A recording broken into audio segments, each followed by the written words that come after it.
Hi friends, KKR versus RCB playing 11 ఎలా ఉంటుందో చూద్దాం. 22 సాటర్డే 7:30కి అయితే మ్యాచ్ జరగబోతుంది. కోల్కతాలోని ఈడెన్ గార్డెన్స్ లో మ్యాచ్ జరగబోతుంది కాబట్టి ఇది కేకేఆర్ కి ఒక అడ్వాంటేజ్. ఆర్సీబీకి అయితే ఇది ఒక మంచి రివెంజ్. ఐపీఎల్ ఫ్యాన్స్ ఎప్పుడు మ్యాచ్ స్టార్ట్ అవుతాయని ఎదురు చూస్తున్నారు. ఫస్ట్ ఓపెనింగ్ మ్యాచ్ ఎలా ఉంటుందో తెలుసుకునే ముందు ఆర్సీబీ ఫ్యాన్స్ ఎవరైతే ఈ వీడియో చూస్తున్నారో ఒక లైక్ చేయండి. కొత్తగా వచ్చిన వాళ్ళు నా ఛానల్ ని సబ్స్క్రైబ్ చేయండి. ఫస్ట్ ఆఫ్ ఆల్, కోల్కతా అయితే 2024 ఛాంపియన్ గా నిలిచారు. కోల్కతాలో అయితే కొన్ని చేంజెస్ అయితే ఉన్నాయి. పోయినసారి కోల్కతా కోచ్ అయితే గౌతమ్ గంభీర్ ఉండేవాడు. ఈసారి కోచ్ ని అయితే చేంజ్ చేశారు. గౌతమ్ గంభీర్ ఎప్పుడైతే కోల్కతాకు ఉన్నాడో అప్పుడైతే 3 ట్రోఫీస్ అయితే కోల్కతాకు వచ్చాయి. కోల్కతా కెప్టెన్ శ్రేయస్ అయ్యర్ అయితే రిలీజ్ చేశారు. ఇప్పుడు కోల్కతా ప్లేయింగ్ 11 ఎలా ఉంటుందో చూద్దాం. ఫస్ట్ ఓపెనింగ్ అయితే సునీల్ నారాయణ్ వస్తాడు. ఫస్ట్ లో అయితే ఇతను ఓపెనింగ్ అయితే వచ్చేవాడు కాదు. 2024 లో కేకేఆర్ అయితే ఇతని ఓపెనింగ్ వలన గెలిచింది. Sunil Narine best allrounder. Batting లోను బౌలింగ్ లోను మంచిగా ఆడతాడు. సెకండ్ ప్లేయర్ అయితే క్వింటన్ డీకాక్ ఓపెనింగ్ వచ్చే ప్లేయర్. ఇతను ఓపెనింగ్ అయితే మంచిగానే చేస్తాడు, కానీ ప్రస్తుతం అయితే ఫామ్ లో అయితే లేడు. కేకేఆర్ కి అయితే ఇది ఒక చిన్న డిసడ్వాంటేజ్. వీళ్ళిద్దరి ఓపెనింగ్ ఎలా ఉంటుందో జరగబోయే మ్యాచ్ లో చూద్దాం. థర్డ్ ప్లేస్ లో అజింక్య రహానే వస్తాడు. అజింక్య రహానే పోయినసారి చెన్నైకి ఆడేవాడు. ఇతను మిడిల్ ఆర్డర్ లో స్కోర్ ని రొటేట్ చేస్తాడు. ఫోర్త్ ప్లేస్ లో వెంకటేష్ అయ్యర్, మిడిల్ ఆర్డర్ లో స్ట్రాంగ్ ప్లేయర్. ఇతను కోల్కతాకి అయితే కెప్టెన్ గా ఉంటాడు. టార్గెట్ ని ఈజీగా చేస్తాడు. ఫిఫ్త్ ప్లేస్ లో రింకు సింగ్. ఇతనిలో పవర్ హిట్టింగ్ అయితే ఎబిలిటీ ఉంది. ఇతనైతే మంచి స్కోర్ అయితే ఇవ్వగలుగుతాడు. సిక్స్త్ ప్లేస్ లో ఆండ్రీ రసల్. ఇతనైతే స్ట్రాంగ్ ప్లేయర్, మంచి టార్గెట్ ఇచ్చే ప్లేయర్. రసల్ కి ఛాన్స్ దొరికితే మాత్రం లాస్ట్ లో వచ్చి పవర్ఫుల్ సిక్సెస్ కొడతాడు. కేకేఆర్ కి అయితే బ్యాటింగ్ బౌలింగ్ ఆల్రౌండర్ గా నిలిచాడు. సెవెంత్ ప్లేస్ లో మొయిన్ అలీ వస్తాడు. చెన్నై నుంచి కోల్కతాకి వచ్చిన player. Batting bowling allrounder, spin bowling కూడా వేయగలుగుతాడు. ఎయిత్ ప్లేస్ లో వైభవ్ వారోరా. నైన్త్ ప్లేస్ లో హర్షిత్ రాణా. వీళ్ళిద్దరు ఫాస్ట్ బౌలింగ్ వేసే ప్లేయర్స్. వీళ్ళిద్దరైతే ఫుల్ ఫామ్ లో ఉన్నారు. 10th ప్లేస్ లో ఉమ్రాన్ మాలిక్. ఇతనైతే ఎస్ఆర్హెచ్ కి ఆడేవాడు. ప్రస్తుతం అయితే ఫామ్ లో లేడు. 11th ప్లేస్ లో వరుణ్ చక్రవర్తి. ప్రజెంట్ అయితే ఇతనైతే ఫుల్ ఫామ్ లో ఉన్నాడు.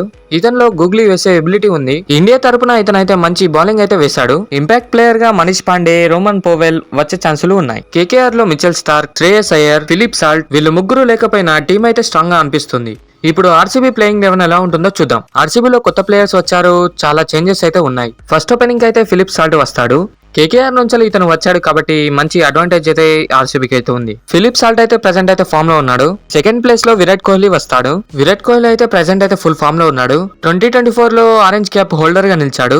Virat Kohli experience player. వీళ్ళిద్దరు అయితే ఓపెనింగ్ కి వస్తారు కాబట్టి వీళ్ళిద్దరు పేరు అయితే చాలా బాగుంటుంది. ఆర్సీబీ అయితే మంచి స్టాటిస్టిక్స్ తో వస్తున్నారు. వీళ్ళిద్దరు అవుట్ కాకుండా మంచి స్ట్రైక్ ని రొటేట్ చేస్తే స్కోర్ ఎక్కడికో వెళ్ళిపోతుంది. థర్డ్ ప్లేస్ లో రజత్ పతిదార్ వస్తాడు. 2024 లో రజత్ పతిదార్ మంచిగా పర్ఫార్మ్ చేశాడు. రజత్ పతిదార్ అయితే ఆర్సీబీకి న్యూ కెప్టెన్ గా ఉన్నాడు. రజత్ పతిదార్ ఎలా టీం ని లీడ్ చేస్తాడో చూద్దాం. ఫోర్త్ ప్లేస్ లో లయం లివింగ్స్టోన్ వస్తాడు. లివింగ్స్టోన్ పోయినసారి పంజాబ్ కి ఆడేవాడు. ఇతనైతే batting bowling allrounder. Fifth place లో డేవిడ్ పడికల్. ఇతను ఆర్సీబీ నుంచి రిలీజ్ అయ్యి మళ్ళీ ఆర్సీబీ అయితే ఇతన్ని బైట్ చేసింది. 2024 లో అయితే ఇతను ఆర్ఆర్ కి ఆడేవాడు. ప్రస్తుతం అయితే ఇతను ఫామ్ లో అయితే లేడు. సిక్స్త్ ప్లేస్ లో టీమ్ డేవిడ్ వస్తాడు. ఇతనిలో అయితే హిట్టింగ్ ఎబిలిటీ ఉంది. లాస్ట్ లో వచ్చి హిట్టింగ్ అయితే చేస్తాడు. ఇతన్ని ముంబై అయితే రిలీజ్ చేసింది. సెవెంత్ ప్లేస్ లో జితేష్ శర్మ వస్తాడు. ఇతను కూడా లాస్ట్ లో హిట్టింగ్ చేసే ప్లేయర్, టార్గెట్ ని ఫినిష్ చేసే ప్లేయర్. ఇతను పంజాబ్ నుంచి రిలీజ్ అయ్యాడు. ఎయిత్ ప్లేస్ లో Krunal Pandya batting bowling allrounder. ఇతను లక్నో నుంచి రిలీజ్ అయ్యాడు. నైన్త్ ప్లేస్ లో భువనేశ్వర్ కుమార్. ఆర్సీబీ అయితే మంచి బైట్ చేసింది. భువనేశ్వర్ అయితే ఫుల్ ఫామ్ లో ఉన్నాడు. ఓపెనింగ్ కానీ డెత్ ఓవర్ లో కానీ ఇతను స్పెషలిస్ట్. మొహమ్మద్ సిరాజ్ కి అయితే ఇతను రిప్లేస్మెంట్. 10th ప్లేస్ లో జోష్ హజల్వుడ్. ఇతని కోసం అయితే ఫ్యాన్స్ అయితే చాలా ఎదురు చూశారు. జోష్ హజల్వుడ్ కి ఇంజురీ అయింది కాబట్టి వస్తాడా రాడా అని ఆలోచించారు. చివరికి జోష్ హజల్వుడ్ అయితే ఇంజురీ నుంచి కోలుకున్నాడు. ఇతను ఫాస్ట్ బౌలర్, వికెట్లు తీసే ఎబిలిటీ ఇతనిలో ఉంది. 11th ప్లేస్ లో యష్ దయాల్. ఇతను కూడా అయితే ఫుల్ ఫామ్ లో ఉన్నాడు. ఆర్సీబీ ఇంపాక్ట్ ప్లేయర్ గా అయితే రొమారియో షెఫర్డ్, స్వప్నిల్ సింగ్ వచ్చే ఛాన్సులు ఉన్నాయి. ఆర్సీబీ అయితే జెర్సీ ఓపెనింగ్ అయితే స్టేడియం లో ఫ్యాన్స్ ముందు చాలా గ్రాండ్ గా చేశారు. ఆర్సీబీ టీం కూడా కొద్దిగా స్ట్రాంగ్ గానే ఉంది. కేకేఆర్ మీద వీళ్ళు ఖచ్చితంగా రివెంజ్ తీసుకుంటారు. మీకు నచ్చిన ఆర్సీబీ కేకేఆర్ ప్లేయింగ్ 11 ఎలా ఉంటుందో కమెంట్ చేయండి. Thanks for watching. Please like and share this video.